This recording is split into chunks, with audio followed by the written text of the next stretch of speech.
You're right. The curtains are a little on the, shall we say, the big G word, as in garish. Yes, But it's kind anyway, of 70s. anyway, guys, look, I'm Great. here in Boise, Idaho, for 2 days, a little business conference, and Jeff was just making a comment on the beautiful curtains here in my hotel room.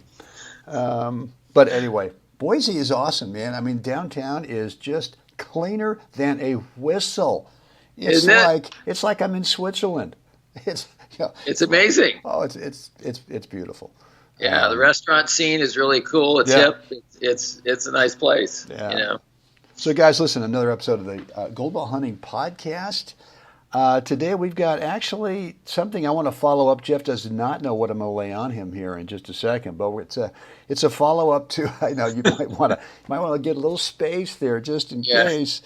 Follow up to something that you mentioned, Jeff, a few podcasts ago, that I thought was brilliant. And as I was thinking more about it over the last few days, it's really something that we got to dig into and make sure that it's a follow up. I guess we could call it part two. Is why do I play so much better in practice than I do in matches? And I got a theory. For you. All right. So before we get into it, guys, listen. Jeff and I are off on a free, private 15-minute coaching call. Just the three of us. We get on the phone. We don't record it. We don't distribute it out on the interwebs and trying to say, listen to this. No, it's just between the three of us. But we want to hear what's the one thing in your game right now that's really just not happening for you. And you knew that if you got the solution, or maybe if we could put you on the right path to get the result you want, could be singles, could be doubles, could be technique, could be strategy, tactics, could be mental, could be physical. Any one of those areas, who knows? Maybe create a fifth little area that we haven't even thought about. And let's see if we can't get you set straight on that. Go over to goldballhunting.com, drop in your first name and email address, click the button, you get access to our online calendar scheduler. If you're already on our email list, well done. Any email that you get from us, there's a link inside the email that will take you to that online calendar scheduler. You get to cherry pick a date and time that works best for you. Jeff, I want to talk about something that you talked about yesterday when we were not yesterday, but a couple days ago, about this topic. Gee, guys, how come I play better? And it could be actually not so much practice and drills, but it could be you're now that the tournament director is giving you the balls, guys. You're on court 11, and you're in the warm up, and man, wow, I feel bueno. It's all good. I'm clean. Everything's good. I got the spacing going on. I'm actually starting to assess my opponent over there, starting to look to the kind of probe a little bit.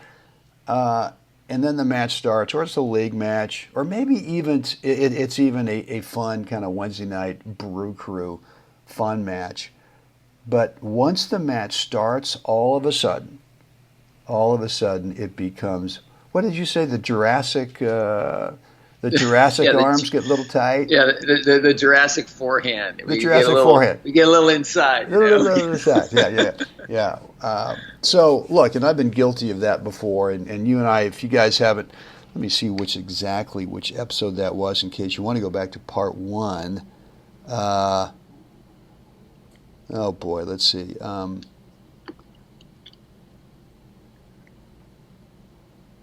Well, gosh, it was only yesterday's episode. Was it? Yeah, it was spacing and not being a bull in a. It seems like There you go. I'm now in a different time zone, so wow, Pacific to Mountain makes a big difference. Whoa, it's Labor Day weekend. It's been a blur for me because it's been nonstop. Okay. So. Well, no, it was yesterday's. It was episode number 231. This is episode number 232, and 231 is spacing and not being the bull in the china shop once the match starts. So here's what you said yesterday, Jeff. You said the difference really is the send and receive modes. Right. And so when we're in the practice, we're in the drill, we're actually in receive mode. Right. And once the match starts, we get into send mode. And it could be just a slight little difference, but boy, the results are like massively different. And so I've been thinking about it ever since you mentioned that yesterday, or whenever we did the recording. I guess that was yesterday morning. But it was, it's true. It's absolutely true that when you're feeling comfortable in practice, you're actually in that thing where you're receiving the ball in the ideal, unique point of contact for you. And once the match starts, you're now thinking result. And result's all about send mode. So I just want to kind of tee you up and let you kind of riff on that a little bit about the difference between send and receive, and how that applies to the topic of I'm in the warm up, and now I'm in the match, and golly gee willikers, it's different. So go ahead. Wow. Okay. Well, the difference is, the subtle difference that we don't recognize is that we've changed our focus from being a little bit more self-aware, which is receive mode, positioning, framework, spacing, and those little details. And maybe you need to kind of define what are the different modes, what's the difference, in case someone's going, all right, fellas. What is send and receive? It sounds like some kind of Okay, so let's explain that. I'm going to do a quick little shout out to where I heard the terminology first, to Mark Fairchild a few years ago. Yeah. So this is not something that I invented, but it was a conference, and I thought it was just a brilliant idea about how to explain the difference of what's going on. Mark Fairchild's a great coach, instructor, great coach, hell of great a player. Great baller. Anyway, so send and receive. Receiving is when you are paying attention to your business. You're going to finish executing what you're supposed to be doing and not be focused on the outcome. Send mode is when now we're going to actually be actually, I'm a little lost here on this, because usually I use a baseball analogy. Well, for this, and I was just thinking I think you should, let's assume that 73.9% of our viewers know baseball. No baseball. Okay, so one of and this is the usual analogy I use, and the analogy of Ricky Henderson, all-time Major League Baseball base stealer, played for the Oakland A's. Guy was lightning fast. And so he created a lot of errors for the infield because they were focused on sending the ball, not receiving it. So even on a basic ground ball hit into the second baseman or shortstop or something, the fielder would be so focused on Ricky's speed and that he's going to beat me to first base, that their whole mode once the ball was struck was send mode. So the minute the ball was in their area, they were already focused on lifting the head, looking at first, seeing the gap closing as Ricky closed in on first base, starting to fumble with the ball because they're in hurry up send mode because they want to beat Ricky. They don't want to actually throw the ball to first base. They want to beat Ricky to first base. So those are two different tasks. And when you lose the most important task, which is I got to catch the balls first, I got to get a grip on the ball next, I got to get established and make an accurate throw to first, everything goes out the window when I shift my focus to sending first rather than receiving first. So same exact thing. So you're talking about like if you know the hitter's a slower runner, now all of a sudden you are going to actually receive the ball into the good balance, the good posture, so that you can not only catch it, receive it, but that you can make the turn, you can make the accurate throw. Right. Yeah. So he created errors without even hitting the ball yet. Right. Guys were already amped up. They were already on way over amped, way over RPM, and just like. And how many throws do you beat to first base? Please don't hit the ball to me, Ricky. Right, almost, right? And so, we definitely do it in tennis. And probably the easiest example in tennis of sending before receiving is when you've constructed the point well, and now the guy just hits you a ball from out in the backhand alley or out beyond the alley, and now there's this big opening that you could park your RV in on the other side of the net, and all of a sudden you shift your focus from just simply execution of another forehand into the middle of the deuce quadrant, and now you're thinking, I want to hurry up and get the ball there because I don't want him to touch it.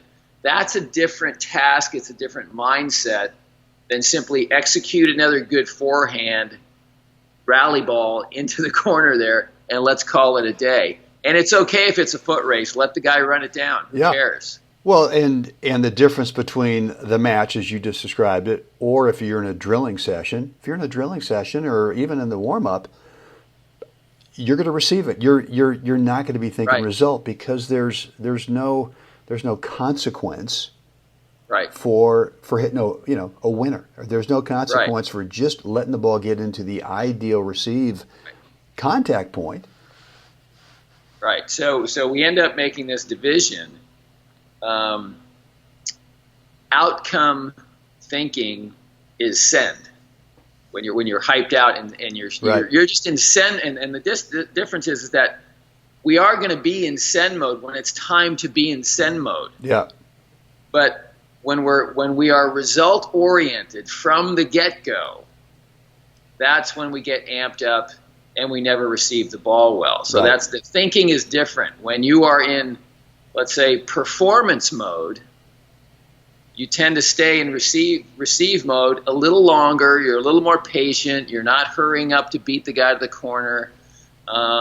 You're okay with two-shot combinations. You're hitting that ball and assuming the ball is going to come back, so you move to the next spot. I think one of the greatest examples of that was I used to love watching Jimmy Connors when he would obviously be knocking a ball off the court.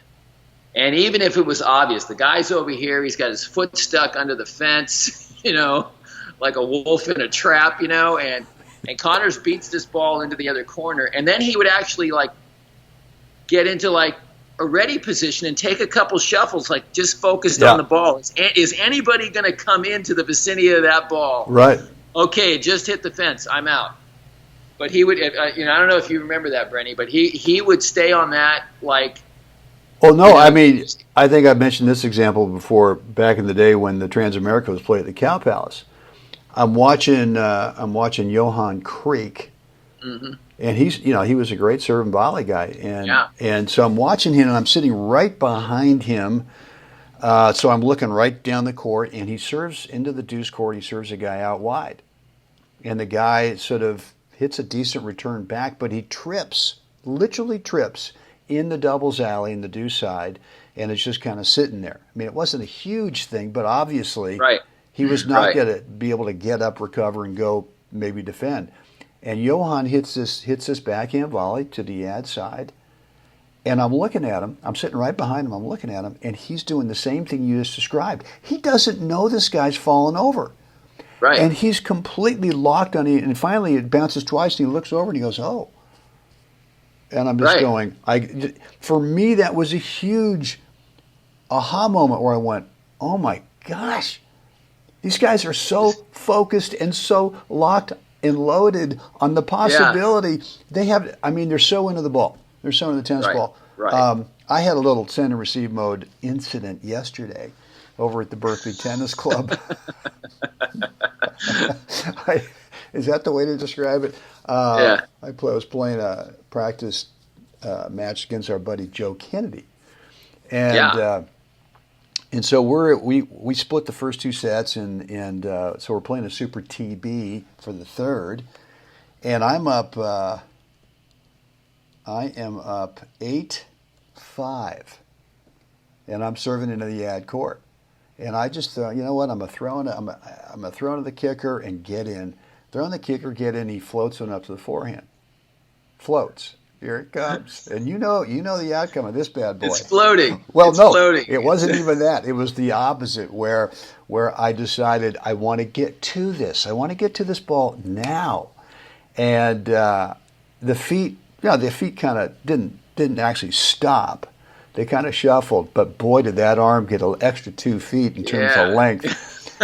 And we actually were chatting about this with one of our online students a couple days ago about the high forehand volley. Now his was in doubles, but I got so far out in front, and when you get out in front, now all of a sudden you go and you kind of cup under the ball. Yeah, there's nothing left. The arm's out, like there's nothing left, but you got to do something. You got to do something. So I gave it the little underhand flick, and of course, almost hit the back fence with it, and kind of went, no. Well, fortunately, he coughed up a couple of points for me to be able to go, okay. Did you say it though? Did you say it to yourself? Oh, you're better than that, Brenny. That's right, Brady. You're better than this. Come on. I didn't say it. I just thought, man, would you just relax and let the ball get into that spot? Yeah. So, look, so guys, that's it. I mean, I think if we look at most errors, unforced errors that we make, I would bet that on average, that when we get into send mode, our contact point's just too early. Yeah, it could be just a nanosecond. But I mean, gosh, I mean, the contact point, and everyone's ideal contact point is a little bit different than the next player. But you got to get out there and you've got to work the drilling or the practice or whatever. And when you hit a ball that it just absolutely feels perfect, don't go, oh, I am the man. Start going, or I'm the woman. Start going. Well, where was that in terms of the spatial distance away from me? Try to go, wait a minute, start, rather than going, yeah, baby, come on. Let's go, wait a minute now, where was that? Because, boy, would I like to do that one again.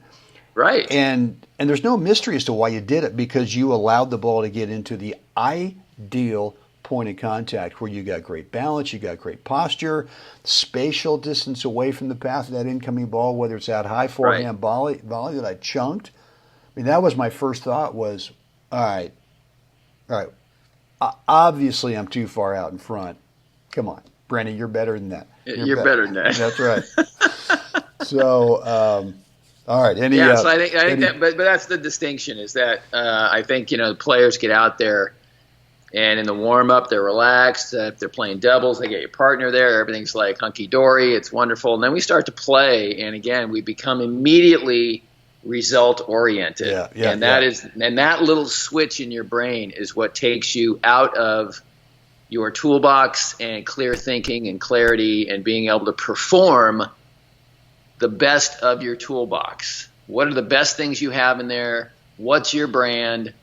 And can you access it? And performance, or rather result oriented thinking, kind of abandons all that. And I think that one of the things that you and I promote a lot is trying to rob that opponent of time, right? And so great. I mean, you got a shot pattern going on. You got someone way out there, and now all of a sudden they give you a ball that is if you take a little time away from them, right, is they have less time obviously, and now your target's bigger, right? When you take time away, the targets are bigger. But you got to but really taking time away is based on the feet, is not based on the reach. And my little incident yesterday was based on the reach and not on the feet. So, all right. And here's the last clue for you, Brenny. Here, I know maybe you've never heard this, and that is your arms aren't going to get any longer. Okay. So. Well, gosh, they did yesterday, Jeff. Maybe the next nano length of would have been, I would have actually thrown the racket at the ball. I would have been that far in front. So, all right, look, I got to scoot. I got to get out of here. Go over to this business thing, guys. Thanks for hanging out with us today. Again, another quick reminder: Jeff and I are offering a free, complimentary, no charge. It's on us. 10, 12, 15-minute coaching call. Let's just see however long it takes. But just bring that one thing in your game. Maybe it's send and receive mode. Who knows? Maybe. I don't know. Only you know.